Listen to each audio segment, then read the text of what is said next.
बिस्मिल्लाहिर्रहमानिर्रहीम। अस्सलाम वालेकुम। आप देख रहे हैं रिएक्शन आइज़ और मैं हूं मोहम्मद अली। आज इस वीडियो पे हम रिएक्ट कर रहे हैं। ये यूट्यूब चैनल उर्दू कवर की वीडियो है, द वर्ल्ड इन 2050, यानी 2050 में हमारी दुनिया कैसी होगी। तो देखते हैं कि अगले पल से बेखबर इंसान ने 2050 के लिए कैसी मनसूबाबंदी कर रखी है। ओरिजिनल वीडियो का लिंक आपको डिस्क्रिप्शन में मिल जाएगा, आप वहाँ भी तशरीफ़ ले जा सकते हैं। उर्दू कवर के मुअज़्ज़िज़ दोस्तों, मैं हूं माजिद मलिक और आप तमाम देखने और सुनने वालों को अस्सलाम वालेकुम।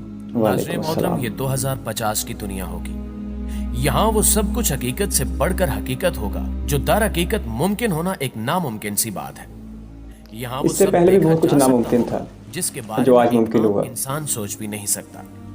हमारे हाथों में मौजूद स्मार्टफोन और LED टेक्नोलॉजी, ये सब कुछ एक आई लेंस में जम होकर गायब हो चुका होगा, जिसके बाद बहुत अमेजिंग और होगा। रियल वर्ल्ड में फर्क खत्म हो जाएगा। मौजूदा दिनों में त्योहारों पर की जाने वाली लाइटिंग का रवाज है, मगर 2050 में आई लेंस आपको ऐसे प्रीसेट ग्राफिक्स देंगे कि ईद के दिन हर शख्स अपनी मर्जी के मुताबिक दुनिया को सजा हुआ देख रहा होगा। फिर तो इंशाअल्लाह की बात पूरी हो जाएगी। सबकी अपनी अपनी आंखें, हमारे सबके अपने अपने बहन भाई चांद। नहीं होते, लेकिन कमाल ये होगा कि 2050 की ईद कोई ऐसी वैसी ईद नहीं होगी। उस ईद में अलामा इकबाल, कायदे आजम और फातिमा जिन्ना समेत क़याम पाकिस्तान की पूरी लीडरशिप हमारे साथ मौजूद होगी। दूसरी जानिब भारत में कबीर सिंह, भगत सिंह और यूरोप में जॉर्ज पंजम वगैरह सब जिंदा हो चुके होंगे। फिर से तशरीफ लाएंगे सब। मुनासिब होगा कि हशर से कबल ही एक हशर बर्पा होगा।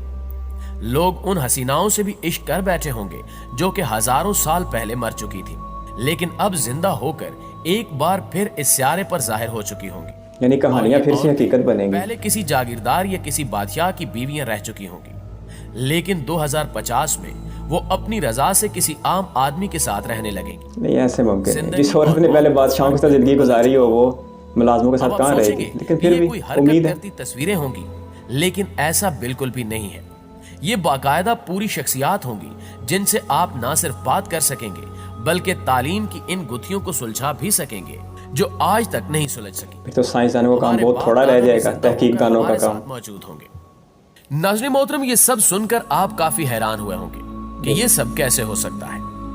आज की इस वीडियो में हम आपको इसी के बारे में बताएंगे, जिसके बारे में सुनकर ही आपके रोंगटे खड़े हो जाएंगे कि दजाली टेक्नोलॉजीज आने वाले दिनों में कैसे कैसे हशर बर्पा करने जा रही हैं। तो हम आगे बढ़ने से कबल आपसे गुजारिश है कि वीडियो को आखिर तक जरूर देखिएगा। एक तो हर किस्म की तरक्की में दजाल जरूर आ जाता है कि कयामत के करीब दजाल मुर्दे जिंदा करने का शोभता दिखाएगा। बेशक अगर उस दजाल की बात टेक्नोलॉजी पर मुनहसर है तो हम फिर इस मौजू पर बात करेंगे कि किस तरह एक मरे हुए इंसान को उसकी मेमोरी समेत दोबारा जिंदा किया जा सकता है। आर्टिफिशियल इंटेलिजेंस 21वीं सदी की इनकलाबी इजाद है जो आने वाले सालों में कई अहम मिशंस में इस्तेमाल होगी। वो चाहे हजारों साल पुराने स्क्रिप्ट पढ़ने का मिशन हो या कब्रों में दफन हड्डियों से डाटा निकालने की तैयारी। अब तो फौजी भी मसनूई बनेंगे। इंटेलिजेंस हमारी इस काम में भी खूब मदद करेगी। हम नहीं जानते कि डॉक्टर अलामा इकबाल किस तरह मुस्कुराते थे या भगत जानते तो नहीं, लेकिन फिर भी अंदाजा जरूर कर सकते हैं कि उनकी मुस्कुराहट लाजवाब होगी। इंटेलिजेंस तमाम पुरानी तस्वीरों में जैसे जान डाल देगी। हम तारीख के उन भूले बिसरे किरदारों को भी अब पलक झपकते ही देख सकेंगे। फिर तो हम कोलंबस से पूछेंगे कि उसने वाकई अमेरिका दरियाफ्त किया था। शायद अभी कुछ छोटा है, इसका असल कारनामा कुछ और है। दरअसल कबल मसीह से लेकर आज तक जितने भी लोग गुजरे हैं उनकी तस्वीर पेंटिंग्स की सूरत में हमारे पास मौजूद है। ख्याली तस्वीरें भी हैं बहुत से लोगों की। जितने भी यूरोपीय बादशाह गुजरे उनकी बेगमात की तस्वीर, ये सब भी हमारे पास पेंटिंग की सूरत में महफूज है। मुगल बादशाहों की और उनकी बीवियों की। इस डाटा को प्रोसेस करने के बाद इनके चेहरों की असल तस्वीरें हमारे स्पुर्द करेगी, जिससे हम जान सकेंगे कि पेंटिंग से हटकर वो लोग असल में कैसे नजर आते थे। कि कई सुनी कहानियां तो नहीं हम आज तक सुनते रहे, या वो लोग वाकई बहुत खूबसूरत थे। नहीं है, या ये लोग 21वीं सदी से बहुत पहले ही इस दुनिया से जा चुके हैं। प्यारे दोस्तों, अभी आर्टिफिशियल इंटेलिजेंस के साथ हमारा दूसरा दौर शुरू हुए चंद साल ही हुए हैं, लेकिन 2050 तक ये टेक्नोलॉजी इंसानी अक्ल को शायद मात दे दे। नहीं, इंसानी अक्ल को मात नहीं दे सकती, क्योंकि मशीनें खुद इंसानों के हाथों इजाद हुई हैं। इंटेलिजेंस के अंदर ही गुम होकर रह जाए। हाँ, ये जरूर। आने वाले वक्त में ये टेक्नोलॉजी आर्टिफिशियल इंटेलिजेंस पर्सनालिटीज की एक अलग दुनिया बनाने वाली है।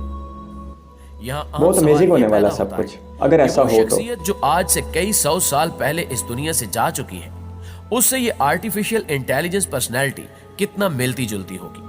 یعنی اس کا وہ بھی تو وہ دھوکا ہو کردار سکتا ہے نا۔ جو قدرت نے ڈیزائن کیا تھا اس سے آرٹیفیشل انٹیلیجنس کس حد تک ملتی ہوگی؟ اور دوسرا اہم سوال یہ ہے کہ اس آرٹیفیشل انٹیلیجنس ٹیکنالوجی کو اس پہلے گزری ہوئی شخصیت کا ڈیٹا کہاں سے ملے گا؟ سائنسدانوں کا ماننا ہے کہ ڈیٹا تو پھر ایک انسان میں میموری موجود چپ رہتا ہے ہمیشہ۔ جس میں لاتعداد یاداشتوں کے کئی سلسلے موجود ہیں جو اس کے دماغ سے ہوتے ہوئے اس کے ڈی این اے تک پہنچتے ہیں۔ سائنس کا کہنا ہے کہ ایک انسان اپنی تمام زندگی میں جو بھی کرتا ہے اس کی تمام معلومات اس کے D N A data store میں جینیٹک کوڈ کی صورت میں محفوظ ہو جاتی ہے۔ یہی قرآن و حدیث بھی اگر کہتے قبر ہیں۔ میں دفن ان ہڈیوں سے ان جینیٹک ڈیٹا کو لے کر ان کو ڈیجیٹل ڈیٹا میں بدلا جائے تو ہم صدیوں پہلے مرے ہوئے انسان کو سائنسی طور پر زندہ کر سکتے ہیں۔ ناظرین گرامی، اب آپ یہ سوچیں گے کہ انسان کی 70 سالہ زندگی گزرنے کے بعد کیا اس کی زندگی کا کوئی دوسرا ثبوت رہ جاتا ہے کہ وہ اپنی زندگی میں کیا کچھ کر کے گیا؟ بالکل رہ جاتا ہے۔ قدرت جس سسٹم کے ذریعے آپ کے ہاتھ پاؤں اور ہر عضو سے گواہی لے گی، وہ قیامت کے سسٹم روز۔ اس قدر پاورفل ہے کہ ہمارے پاس اس وقت انتہائی مہنگے ڈیٹا سٹوریج موجود ہونے کے باوجود ہم اس کا مقابلہ نہیں کر سکتے۔ کبھی بھی نہیں کر قدرت نے جس سکیں گے، انسانی آج کی بات DNA میں کبھی بھی یہ ممکن نہیں انسان کا ہوگا۔ پورا ڈیٹا رکھا ہوا ہے، یہ انسان کے بنائے ہوئے ڈیٹا سٹوریج سے 300 گنا زیادہ پائیدار اور 1000 گنا زیادہ پیچیدہ ہے، جس میں موجود ڈیٹا کو پرواہ نہیں کہ وہ صدیوں مٹی میں دفن رہے یا کسی اور جگہ پر۔ یہ ساری معلومات ہڈیوں میں موجود ڈی این اے کے پیچیدہ نظام میں موجود ہوتی ہیں اور ہمیشہ جس رہتی کو ہیں۔ آج کا انسان بھی ڈی کوڈ نہیں کر پایا۔ دراصل انسان ڈی این اے کی بنیادی معلومات کو ابھی ٹھیک طرح سے سمجھ ہی نہیں پایا، لیکن پھر بھی کافی جبکہ کچھ سمجھا جا خالق چکا ہے۔ کل روز قیامت ہماری زندگی کی فلم اسی طرح ہمارے اندر سے نکالے گا بے شک۔ کہ جیسا سب کچھ حقیقت میں رونما ہو رہا ہو۔ وہ تو اس کا وعدہ ہے اور ایک دن سچ ہو کے رہے گا۔ فلم انسان کے دائرہ اختیار میں نہیں ہے کیونکہ جینیٹک کوڈنگ ڈیجیٹل کوڈنگ سے 1000 گنا زیادہ مختلف ہوتی ہے۔ مستقبل میں یہ ٹاسک آرٹیفیشل انٹیلیجنس کو دیا جائے گا جو قبروں اور مزاروں میں دفن انسانی زندگیوں کی تحریروں کو نکال لے گا اور 70-80 سالہ زندگی کی تحریر کو ان کی حرکت کرتی تصویروں کے ساتھ ملا کر ایک مکمل آرٹیفیشل انٹیلیجنس پرسنالٹی ڈیولپ کرے گا۔ یعنی یہ بھی ممکن زندگی دینے ہے والی کہ بات کل ہے۔ کو علامہ اقبال امت کی ایک نئی طرز پر تربیت کے لیے ایک بار پھر سے موجود ہو، لیکن ان کی یا تربیت پھر قبول کون قائد کرے اعظم گا؟ قوم کی ایک بار پھر تربیت کے لیے حاضر ہو۔ وہ تو اپنے پرانے اس کام کے پاکستان لیے کو دو دیکھ کے چیزیں حسرت بہت کریں گے۔ اہمیت کی حامل ہوں گی، جن میں سے پہلی 5G ٹیکنالوجی ہے جبکہ دوسری چیز آئی لینس ہے۔ یہ آئی لینس اس لیے ضروری ہے تاکہ آرٹیفیشل انٹیلیجنس پرسنالٹی کو آپ کہیں پر بھی استعمال کرنے کی صلاحیت حاصل کر سکیں۔ ناظرین محترم، آپ کو یہ بتانا بھی ضروری ہے کہ اس کے لیے آپ کو کسی پروجیکٹر یا 7D ہولوگرامک پروجیکٹر کی ضرورت نہیں ہوگی۔ لینس کے ذریعے متعلقہ پروفائل پر کلک کرتے ہی آپ کے دادا نانا یا کوئی بھی جو اس دنیا سے جا چکا ہے آپ کے سامنے حاضر ہو جائیں گے۔